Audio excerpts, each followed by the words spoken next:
Hello everyone, Real Talk with CC, also known as Wordsmith 1982 on the TikTok and YouTube platform. Today we have a special treat. There's a snoring child in the background. Boop, boop, boop, boop, boop. So if you're wondering what that sound is, it is a very sleepy snoring toddler. Let's get to it. The last time that I made a video, I spoke about having a blended toxic marriage and bringing in children that are non-biological children. Today I'd like to talk about value and the system of having values and how that may definitely add to a toxic marriage.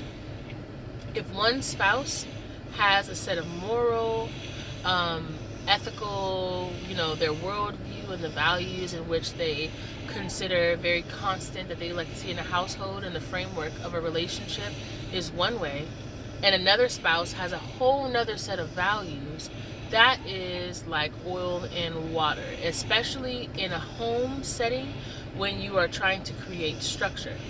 So once again, when I'm sharing these opinions, it is my effort, to not bring slander, but to bring awareness and share my testimony to help the next person who may be trying to figure out how to work around this matrix called marriage, especially if your system of marriage happens to be toxic, like the one that I was a part of.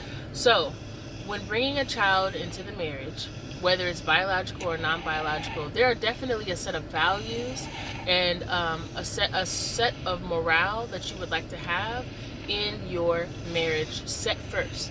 So if you value family time, then that's something that needs to be made clear to your spouse, and you guys should come to an agreement on what that would look like before the child comes. If you value quiet time, and you would like for the child to be raised in such a way that there are certain times of the day where there is quiet, no static from television, loud talking, ambient sounds or noises, just quiet. If you would like that, then that's something that you should set up and be made known to your spouse before that child comes into the world or before that child comes into your home setting. If another one of your value is to sit and have a family meal, and including an infant in a rocker or a crib, a bouncing seat, or whatever the case may be, if that is a value for you, if that's something that you value and you want to kind of create that pattern of behavior as far as sitting down and eating together, even from infancy with the child, it's something that you need to have a conversation with your spouse before that child comes into this world or before you bring a child into the household. Please, I'm asking anyone who's listening to me, let's stop confusing children by bringing them in structures with adults with whom the adults have not sat down and had conversations and narrowed out a very strong schematic for how a household is going to function. Children are looking to us to be the example of what life is. Their first kind of understanding or induction of life should start in the home. And so how do you take a child out to a restaurant and expect them to sit down to eat at the restaurant when you haven't created that model and productively lived through that model at home?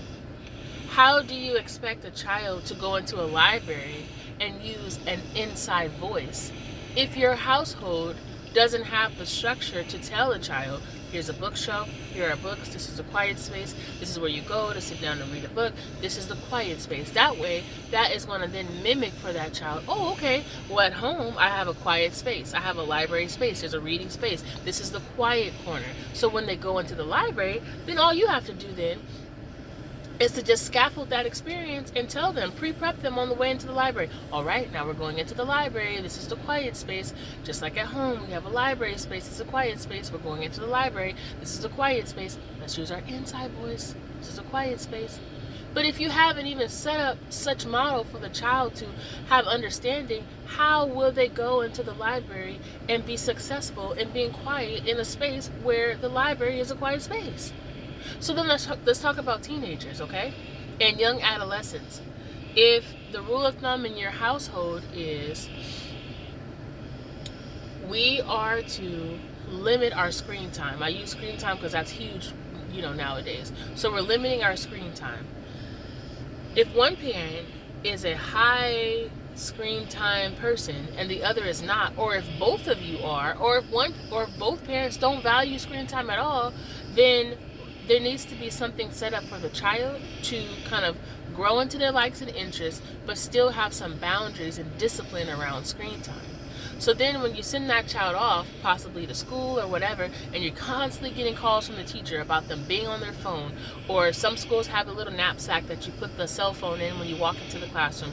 Others just have that thumbs down, that hands down rule that you turn off your phone or put your phone away in your book bag or whatever the case may be when you come into your classroom. But if you're constantly getting feedback from a teacher about the child not paying attention because they're on the phone, and you haven't set that standard of discipline in your household for them to understand the boundary with the phone, how do you expect them to be successful and to go to school and be able to follow the rule and pay attention if they haven't even had that model set for them in the home?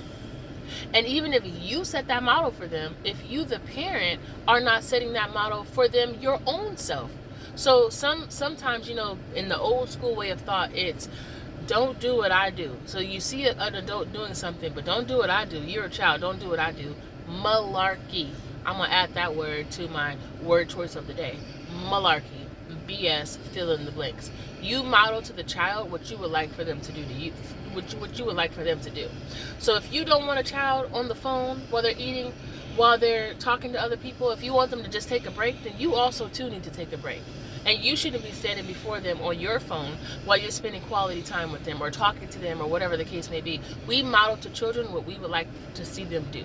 So that's my little short segment on value, and I'm sure I will definitely be revisiting this conversation because right now in this world system, it looks like we're going to need to bring it back to the basics, okay? 101.